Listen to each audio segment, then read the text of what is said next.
تو جب سرکار اکیلے تھے تو سارا خطہ عرب مل کے نہیں مٹا سکا،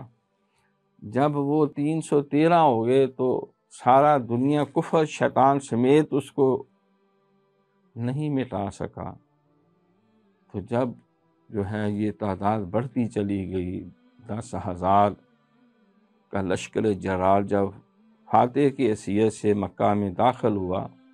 تو کوئی راستہ روکنے کی جرت نہیں کر سکتا تھا، اور پھر غزوہ تبوک میں 30,000 کی فوج سرکار خود اپنی قیادت میں لے کے نکلے، اور باختلاف روایات 1.5 سے 2.25 لاکھ تک فوج، دنیا کفر کا سب سے بڑا جو اس وقت وہ کیسر روم تھا، وہ خود مقابلے میں آیا، تو وہ آپ کا ایک بال بھی بیکا نہ کر سکا۔ تو اب جب کہ یہ 1 ارب 1.25 ارب کے قریب سرکار کے نام لیوا ہیں، تو بھلا کیسے مٹایا جا سکتا ہے؟ یہ اللہ کا دین ہے، اِنَّا نَحْنُ نَزَّلْنَا الذِّکْرَ وَإِنَّا لَهُ لَحَافِظُونَ۔